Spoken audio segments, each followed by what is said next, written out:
धनधान्य देई ही काळी आई धनधान्य देई जोडते मनाची नाती आमची माती आमची माणसं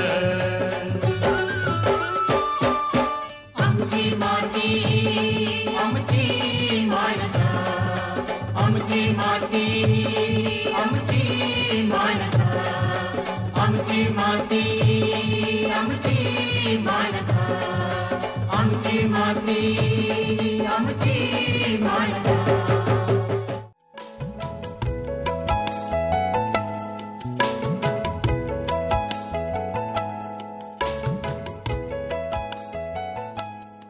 नमस्कार. आमची माती आमची माणसं या कार्यक्रमामध्ये आपल्या सर्वांचं मनापासून स्वागत आहे. मंडळी, माणसाची सुखसमृद्धी कशावरून ओळखली जाते तर धनावरून.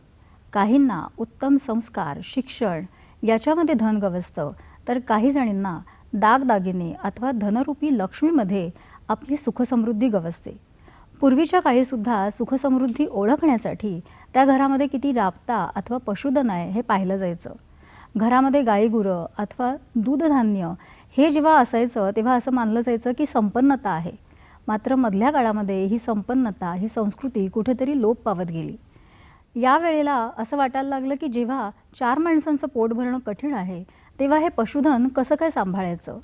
यासाठी सरकारी पातळीवरती अनेक प्रयत्न सुरुवात करण्यात आली. म्हणूनच आज आपण पंचायत समिती स्तरावर राबविण्यात येणाऱ्या पशुधन विभागाच्या ज्या काही योजना आहेत त्याविषयी चर्चा करणार आहोत. आणि यासाठी आज आपल्याबरोबर आहेत डॉक्टर अतुल चिखले. अतुल चिखले पुण्याच्या आंबेगाव पंचायत समितीमध्ये पशुधन विकास अधिकारी विस्तार या पदावर कार्यरत आहेत. डॉक्टर नमस्कार. नमस्कार. आपलं आमच्या कार्यक्रमामध्ये मनापासून स्वागत आहे. मला आधी सांगा डॉक्टर की आपल्याकडे मुळात आधी पशुसंवर्धनाची गरज का निर्माण झाली आणि सरकारी पातळीवरती कधीपासून या योजनांची सुरुवात झाली. पशुधनाची गरज पशुसंवर्धनाची गरज म्हणण्यापेक्षा असं आहे की ज्यावेळी संकरीकरण सुरू झालं आणि देशी जनावरांपासून संकरित जनावरं ज्यावेळी सुरुवात झाली हे साधारणतः 70 ते 72च्या काळात संकरीकरण सुरू झालं. आणि त्याच्यानंतर मग संकरित जनावरं संगोपन कशी करायची आणि त्या दृष्टीने मग विविध योजना मग कृत्रिम रेतनापासून त्याला लागणारं लसीकरण वेगवेगळ्या पद्धतीचं जे असे उपाय करणं उपचार करणं या बाबतीत आपल्या त्यावेळी सुरुवात झाली. पहिल्यांदा सुरुवातीला ह्या योजनेचं स्वरूप हे मर्यादित होतं. परंतु जसं पशुधन वाढत गेलं संकरीकरण वाढत गेलं त्यानंतर वेगळ्या योजना आणण्याची गरज भासली आणि तशा कालबद्ध पद्धतीने वेगवेगळ्या योजना आल्या. हे जेव्हा तुम्ही म्हणताय तेव्हा मला असं वाटतं की पंचायत समिती स्तरावरती विशेषतः जास्त प्रयत्न केले गेले. कारण ग्रामीण भागामध्येच शेवटी हे पशुधन जे आहे किंवा जनावरांची आपण म्हणतो की पालन केलं गेलं. तर ते तुमच्या ज्या योजना आहेत समितीच्या त्या काय आहेत. पंचायत समिती स्तरावर हा पशुसंवर्धन विभाग असतो आणि त्या विभागामार्फत ज्या योजना राबवल्या जातात त्यामध्ये सर्वसमावेशक योजना असतात. यामध्ये केंद्र सरकार राज्य सरकार जिल्हा निधी योजना जिल्हा परिषदेच्या योजना पंचायत समिती स्तरावर काही निधी उपलब्ध करून दिला जातो त्या माध्यमातून काही योजना राबवल्या जातात. म्हणजे एव्हाना ग्रामपंचायत सक्षम एखादी असली त्यांच्याकडे जर काही फंड असला तर त्याचा उपकर निधी करून त्याच्यातनं योजना वेगवेगळ्या पद्धतीने राबवता येतात. हा मूळ पंचायत समितीच्या पशुसंवर्धन विभागाचं काम. याचबरोबर तालुक्यातील सर्व जे पशुवैद्यकीय दवाखाने असतात वर्ग 1 वर्ग 2चे दवाखाने असतात या दवाखान्याच्या मार्फत तालुक्यातील सर्व पशुधनाचं रोग नियंत्रण करणं लसीकरण करणं उपचार करणं आणि वेगवेगळं मार्गदर्शन करणं हा असं व्यापक स्वरूपात ह्या पशुसंवर्धन विभागाचं काम आहे. मुळात आधी हे पशुसंवर्धन जे आहे हे कोण करू शकतं म्हणजे त्याच्यासाठी काही अटी वगैरे असतात का. पशुसंवर्धन हा कृषीपूरक व्यवसाय म्हणून आपण पाहिलं जाते याच्याकडे आणि पारंपरिक पद्धतीने पशुसंवर्धन करीतच आलेले आहेत आपल्याकडे. परंतु याच्यात जर पाहिलं पशुसंवर्धन हे पशुधन त्यामध्ये गाई वर्ग असेल म्हैस वर्ग असेल म्हणजे दुग्ध व्यवसाय त्याचबरोबर शेळी पालन कुक्कुटपालन त्यामध्ये परसातील कुक्कुटपालन योजनेचा लाभ घ्यायचा झाला तर त्याला वयोमर्यादा आहे 18 ते 50 परंतु हा व्यवसाय घरातला कुठलाही माणूस करू शकतो. पण ह्या ज्या योजना तुम्ही आता मला म्हणताय याच्यामधनं मला असं वाटतं की रोजगार निर्मिती आणि पर्यावरण यांचा सुद्धा तुम्ही विचार केलेला आहे का. हो त्या पद्धतीनेच ह्या सगळ्या योजना आपण राबवतो. सध्या जे काही पशुधन आहे पशुधन एकतर पावसाचा अनियमितपणा किंवा ह्या प्रत्येक बाबी ज्या आहेत की पीक व्यवस्थापन वगैरे हे करत असताना जे काही कुठली योजना राबवायची असेल आपल्याला तर त्यावेळी पर्यावरणाचा आपल्याला विचार करावा लागतो आणि शासन सुद्धा यासाठी म्हणून की पर्यावरणाचाही समतोल राखला गेला पाहिजे, त्या भौगोलिक परिस्थितीनुसार त्या भागात योजना राबवल्या गेल्या पाहिजेत. म्हणून या वर्षीपासून पंचवार्षिक योजनेमध्ये राष्ट्रीय पशुधन अभियान म्हणून तयार करण्यात आलं आणि त्याच्यामार्फत राज्यामध्ये जे जे जिल्हे आहेत त्या जिल्ह्याच्या भौगोलिक परिस्थितीनुसार त्यांच्या पर्यावरणाच्या भागानुसार त्या योजना त्या गावामध्ये किंवा त्या जिल्ह्यामध्ये राबवाव्यात असं शासनाचं धोरण आहे. बरोबर आहे. पण हे जेव्हा तुम्ही म्हणताय तेव्हा तुम्हाला जनावरांचं तुम्ही वर्गीकरण काही करता का? म्हणजे कोणत्या जनावरं ह्याच्यामध्ये निवडली जातात, त्यांची काय पद्धत असते का विशिष्ट अशी?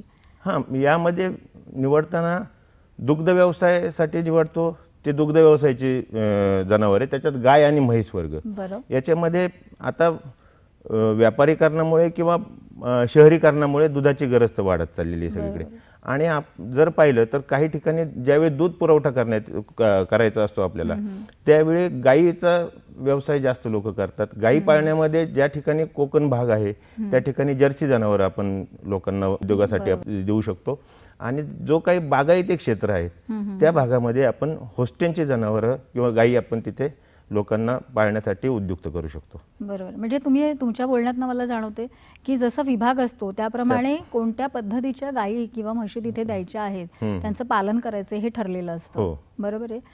त्याचबरोबर तुम्ही म्हटलेलात की इतर सुद्धा आपण जनावरं याच्यामध्ये पालन करू शकतो, तर ती कोणती आहे? यामध्ये शेळी पालन बरं हा एक व्यवसाय आहे, हे पण आपण करू शकतो आणि परसातील कुक्कुटपालन.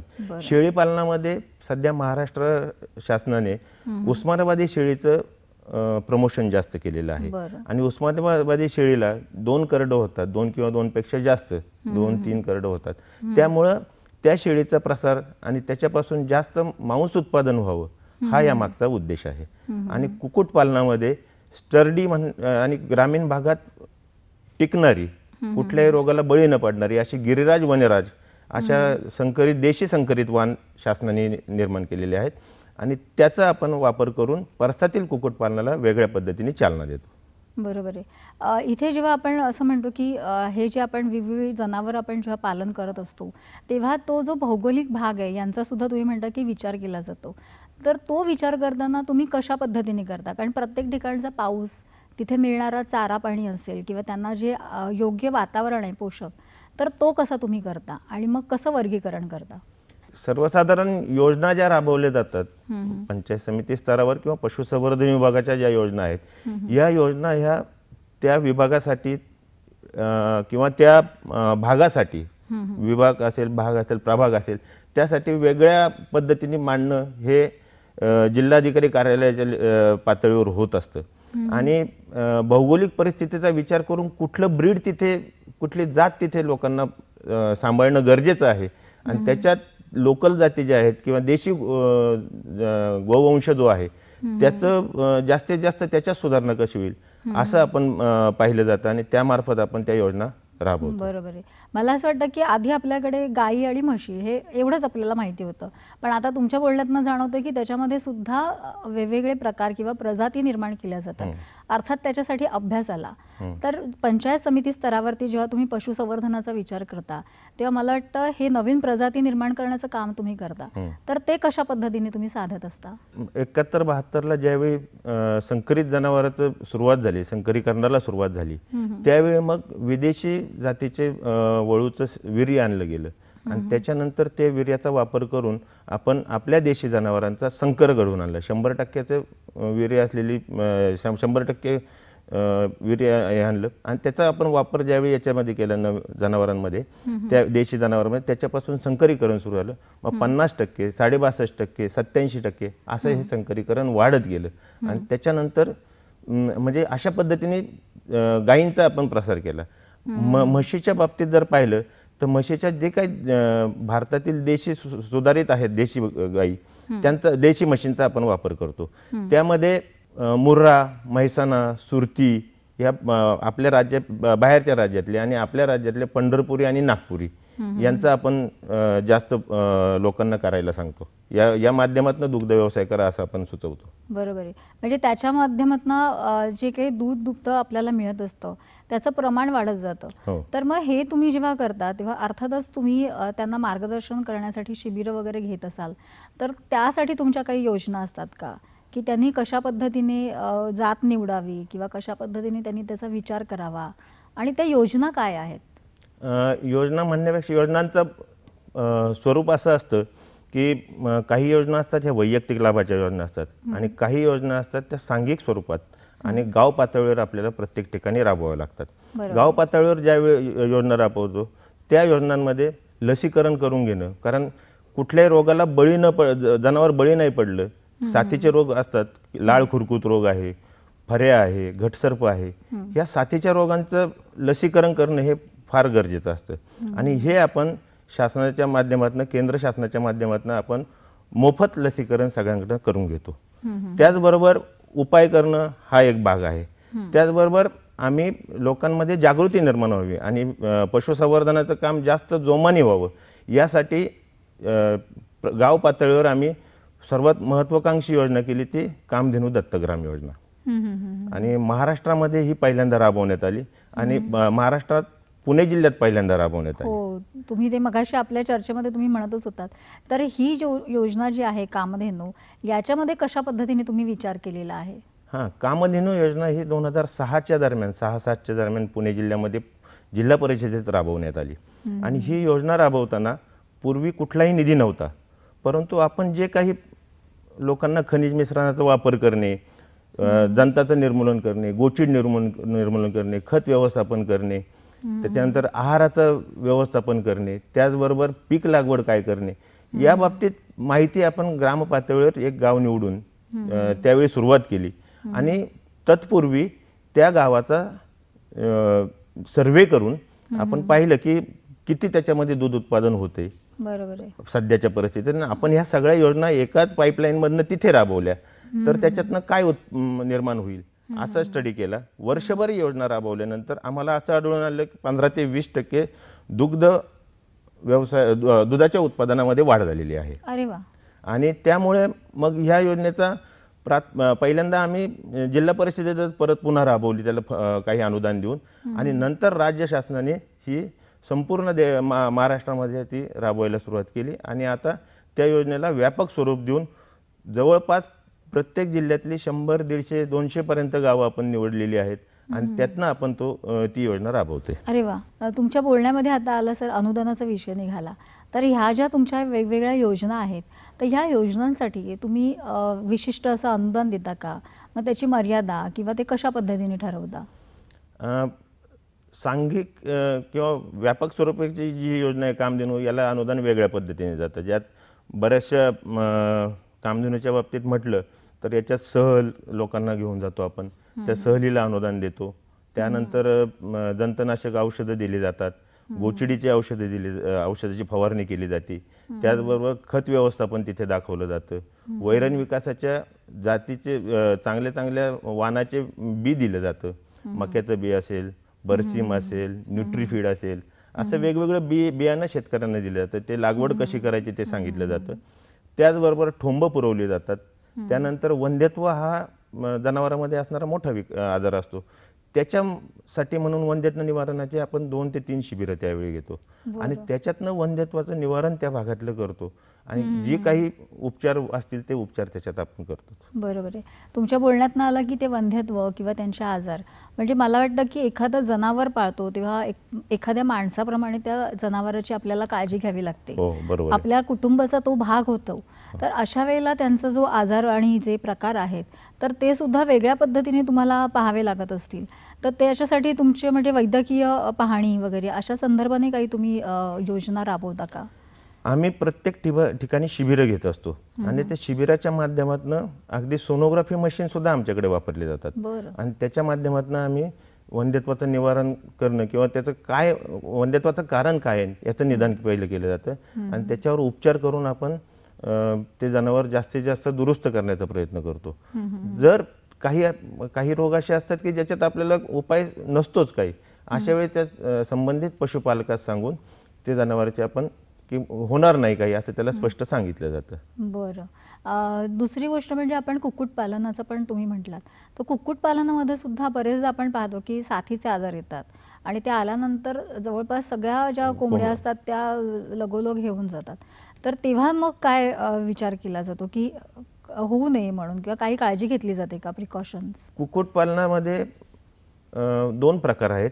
याच्यामध्ये व्यावसायिक कुक्कुटपालन आहे, कमर्शियल पोल्ट्री फार्मिंग जे म्हणतो आपण, ते पूर्ण ऑर्गनाइज सेक्टर आहे की त्याच्यामुळं त्या सेक्टरमध्ये सिस्टीम आहे एक ठरलेली, त्या सिस्टीम प्रमाणे चालतं. परंतु जे परसातील कुक्कुटपालन आहे, जे परसदारातील कोंबड्या जे आपण म्हणतो, त्याच्या बाबतीत विचार केला तर त्याच्या बाबतीत मानमोडी, राणीखेत सारखे असे वेगवेगळे जे आजार आहे, फाऊल पॉक्स आहे, असे कोंबडी देवी म्हणतो आपण त्याला, असे जे आजार असतात याचं लसीकरण वेळोवेळी केलं जातं. त्या भागात आपण जे काही दवाखाने असतात त्या दवाखान्यांमार्फत आपण ते सगळं लसीकरण करून घेतो आणि लोकांना मग काय औषध उपचार केला पाहिजे ते औषधं उपलब्ध असतात दवाखान्यामध्ये, ती सुद्धा त्यांना दिली जातात. बरोबर आहे. पण हे जेव्हा तुम्ही म्हणताय की औषधं आणि दिली जातात, त्याचबरोबर इतर वेळेला सुद्धा अनेक नैसर्गिक आपत्ती असतात, म्हणजे अवर्षण असेल किंवा मुसळधार पाऊस असेल, मग ह्यांचं व्यवस्थापन सुद्धा मला वाटतं करावं लागत असेल तुम्हाला. हो, बरोबर आहे. मग तेव्हा तुम्ही ते व्यवस्थापन कसं करता? मध्यंतरी तुम्ही म्हटला तो बरोबर विषय आहे. मध्यंतरी ज्यावेळी माळींसारखी दुर्घटना झाली त्यावेळी आम्ही त्या भागात होतो. दुर्दैवी घटना होती ती आणि माझ्याच भागात मी जिथे आता सध्या काम करतोय तिथे होतं. त्यावेळी सर्वात महत्त्वाचा प्रश्न असतो की ग्रामीण इतका दुर्गम भाग होता तो की जिथे मोबाईलची सुद्धा रेंज नव्हती असा भाग होता आणि त्या भागात काम करताना मग तिथले NDRFचे जवान असायचे त्यावेळी तिथे आणि आम्ही जवळजवळ 8 दिवस आमची टीम तालुक्यात जवळपास आमचे 30 डॉक्टर होते, यांच्या माध्यमातून आम्ही ते दुर्घटनेचं काम निवारण केलं. त्यामध्ये मृत झालेली जनावरं होती, ती मृत झालेल्या जनावरांची विल्हेवाट लावणं हे फार मोठं काम असतं. ऐनवेळी शासनाचे फंड उपलब्धच होतात असं नसतं, परंतु जिल्हाधिकाऱ्यांच्या मार्फत, स्वयंसेवी संस्थांच्या मार्फत वेगवेगळे प्रयत्न करून विल्हेवाट लावण्यासाठी ते JCPनी खड्डे घेणे, म्हणजे अगदी स्वतः उभं राहून आम्हाला ते काम करावं लागलं आणि याला पूर्ण पशुसंवर्धन विभागाने साथ दिली आणि अशा म्हणजे साथीचे रोग होऊ नये म्हणून परत लसीकरण करणं, म्हणजे जवळपासच्या भागातल्या सगळ्या जनावरांचं लसीकरण करणं हे सुद्धा त्याच्यात असतं. म्हणजे घटना घडल्यानंतर ते घडल्यानंतर काम करणं तर आहे ते, परंतु त्याच्यानंतर सुद्धा जवळपासच्या जनावरांना कुठले रोग येऊ नये, कुठले साथीचे आजार उद्भवू नये म्हणून आपण काम करतो, लसीकरण करून घेतो. लोकांना, त्या नदीकाठच्या लोकांना सगळ्यांना मार्गदर्शन करून आपण सांगितलं की बाबा काय तुम्ही काळजी घेतली पाहिजे, पाणी कुठलं पाजलं पाहिजे, हे सगळ्या गोष्टी आम्हाला त्यावेळेस सांगावं लागतात आणि हे फार मोठं काम आहे. बरोबर आहे. दुसरं आपण परत एकदा गाई म्हशी यांच्याकडे येऊयात की हे जे उत्पादन आहे ह्याच्यामध्ये मला वाटतं अनेक गोष्टींचा विचार केलेला आहे, म्हणजे ते किती पद्धतीने उपयुक्त आहे, तर ते तुम्ही थोडंसं सांगितलं तर मला बरं वाटेल. कारण मला असं वाटतं की कामधेनू आपण गाईला म्हणतो, कारण कामधेनू म्हणजे अगदी दूध दुभत्यापासून ते शेवटचं अगदी मलमूत्र तिचं जे आहे तिथपर्यंत त्या सगळ्याचा वापर करून छान पद्धतीने उत्पन्न घेता येतं. तर ते जरा थोडं विस्तृत पद्धतीने सांगितलं तर बरं. याच्या बाबतीमध्ये आता राष्ट्रीय गोकुळ मिशन म्हणून योजना आलेली आहे, ती नव्यानेच येते आता. यामध्ये सर्वात महत्त्वाचं म्हणजे देशी गोवंश संवर्धन हा सर्वात मोठा भाग आहे. याचं कारण असं आहे की आपल्याकडे गुजरातमध्ये गीर गायी आहेत. या गीर गायीचा चांगल्या वंश घेऊन, उच्च वंशावळीचे त्याच्यातले जनावरं काही ब्राझीलने नेले, ब्राझीलमध्ये सुद्धा तो आपल्या इथं जे उत्पन्न देते गीर गाय त्याच्यापेक्षा जास्त उत्पन्न देणारी गीर गाय ब्राझीलमध्ये तयार करण्यात आली. बरं. आणि आपल्याकडे जे आहेत आता, मग आपल्या इथल्या देशी गोवंश संवर्धन आपण केलं पाहिजे हा विषय पुढे आला आणि देशी गोवंश संवर्धनासाठी आता चांगल्या पद्धतीने काम आपल्याकडे सुरू झालेले आहे. मग यामध्ये गोकुळ ग्राम निर्माण करणं, त्या भागामध्ये देशी गोवंश असेल त्या गोवंशाचं संवर्धन करणं, त्याच्यातले आता याच्यामध्ये खिलार गाय जत, सांगली, सोलापूर भागात सापडते, डांगी गाय कोकण पट्ट्यात सापडते किंवा कोकणाच्या वर तिकडे. तर या ज्या गायी किंवा ज्या जाती ज्या भागात सापडतात त्या भागात गोकुळ ग्राम निर्माण करणं किंवा अर्बन एरिया आहे, शहरी एरिया आहे, त्याच्याजवळ पण गोकुळ ग्राम निर्माण करणं हे शासनाने ठरवलेलं आहे. बरोबर. केंद्र शासनाची योजना आहे ही. बरोबर. आणि याच्या माध्यमातून देशी गोवंशाला जास्तीत जास्त महत्त्व देऊन त्याच्यापासून जे दूध निर्माण होतं, त्याच्यानंतर त्याच्यापासून निर्माण होणारं तूप, त्यानंतर शेणापासनं धूप, अगरबत्त्या बनवतात. अरे वा. मूत्र असतं, मूत्रापासून ते फर्मेंटेशन करून त्याच्यापासून अर्क काढतात, गोमूत्राचा अर्क काढतात, बरं. त्याचाही वापर केला जातो. आणि ह्या विविध अंगी म्हणजे त्याच्यातलं एकही गोष्ट वाया जात नाही. उरलेलं याचं खत होतं आणि ते खत सुद्धा शेतातच जातं. आणि आपण जे म्हणतो की ऑर्गॅनिक फार्मिंग, सेंद्रिय खत म्हणतो, ते सेंद्रिय शेतीसाठी याचा उपयोग होतो. बरं, म्हणून मला वाटतं गाईला कामधेनू कामधेनू म्हटलेलं म्हणतात. आहे. असंच जे आहे ते शेळी पालनाबद्दल पण तुम्ही काय विचार असतो, म्हणजे त्याच्यामधून सुद्धा कशा पद्धतीने विविध उत्पादनं घेता येतात? शेळीपालन हा व्यवसाय अतिशय चांगल्या पद्धतीने लोक करत असतात. पशुपालक, शेळीपालक किंवा धनगर समाजाकडे हा पूर्वी व्यवसाय होता. परंतु आता मांसाचं उत्पादन वाढलं पाहिजे अशी गरज निर्माण झालेली आहे. आणि मांसाची मागणी पण शहरातून जास्त प्रमाणावर होती. मग यासाठी कुक्कुट हा एकच पर्याय न ठेवता शेळीपालनाचं किंवा शेळीचं बोकडाचं मटण वापरण्यात येतं. आणि यासाठी म्हणून शासनाने विविध योजना आणलेल्या आहेत. त्यामध्ये सर्वात महत्त्वाचं म्हणजे महाराष्ट्र शासनाने नाविन्यपूर्ण योजना एक राबवली. 10 शेळ्या 1 बोकड आपण त्याच्यातनं दिलं लोकांना. त्याच्यानंतर त्याच्यापासून उस्मानाबादी जातीच्या किंवा संगमनेरी जाती या 2 जाती साधारणतः 2 किंवा 3 प्रकारचे 3 करडं देतात, म्हणून आपण ती जास्त प्रिफर करतो. आणि त्याचबरोबर आम्ही राष्ट्रीय कृषी विकास योजनेतनं 40 शेळ्या आणि 2 बोकड अशी पण योजना राबवली. आता ह्या ज्या योजना आहेत, ह्या योजनांमध्ये काही 50% अनुदान आहे, काही 75% प्रवर्गनिहाय अनुदान आहे. सर्वसाधारण गटासाठी साधारणतः 50% अनुदान. आणि जे गट अनुसूचित जाती जमातीचे आहेत, आदिवासी क्षेत्रातले आहेत, त्यांना 75% अनुदान. अशा पद्धतीने ह्या योजना शेळीपालनाच्या राबवल्या जातात. आणि याला विविध प्रकारे सहाय्य करून त्यांना मार्गदर्शन, प्रशिक्षण देऊन आपण त्यांना सांगण्यात येतं व्यवसाय कसा करायचा. नवीन लाभार्थी असले तर त्यांना व्यवसाय कसा करायचा याचं प्रशिक्षण देऊन आपण ते राबवून घेतो त्यांच्याकडे. बरोबर आहे. दारिद्र्य रेषेखालील जी काही कुटुंब आहेत त्यांच्यासाठी काही वेगळ्या योजना आहेत का? शासनाच्या ज्या काही योजना आहेत सगळ्याच, म्हणजे शेळीपालन, कुक्कुटपालन किंवा कुठल्याही योजना असेल त्या योजनेमध्ये दारिद्र्य रेषेखालच्या लोकांना प्राधान्य आहे सगळ्यात महत्त्वाचं. त्याच्यानंतर अल्प, अत्यल्प, अल्प आणि मग इतर असे वेगवेगळे आहे. त्यामध्ये कोणी प्रशिक्षण घेतलं असलं तर त्याला प्राधान्य दिलं जातं. अपंग असलं तर त्याच्या कोट्यानुसार त्याला सुद्धा प्राधान्य असतं, किंवा तो 3% अपंग घ्यायचे जिल्ह्यातनं तर मग त्या 3% अपंग त्याच्यात निवडले जातात. असं वेगवेगळ्या पद्धतीने त्याचं वर्गीकरण करून ते घेतले जातं. आणि ज्या प्रवर्गात आपण मोडतो त्या प्रवर्गानिहाय कागदपत्राची पूर्तता त्यांच्याकडून आपण करून घेतो. मग जाती जमातीचं कोण असलं तर जातीचा दाखला लागेल. याचबरोबर निर्मल ग्राम संकल्पना जी आहे ती पूर्णत्वास नेण्यासाठी म्हणून आपण कंपल्सरी प्रत्येक लाभार्थ्याचा शौचालय दाखला घेतो. अरे वा. की जेणेकरून त्या लाभासाठी म्हणून तो ते बांधेल आणि हे करेल किंवा त्याचा वापर करेल. हे त्यानंतर अपत्य दाखला लागतो. 1 मे 2001 नंतर 2 पेक्षा जास्त हयात अपत्य नसावीत असा त्याचा उद्देश, तो एक दाखला लागतो. म्हणजे एकाच योजनेमध्ये मला वाटतं अनेक आपली जी उद्दिष्ट आहे ती साध्य करण्याचा प्रयत्न करतोय. निश्चितच.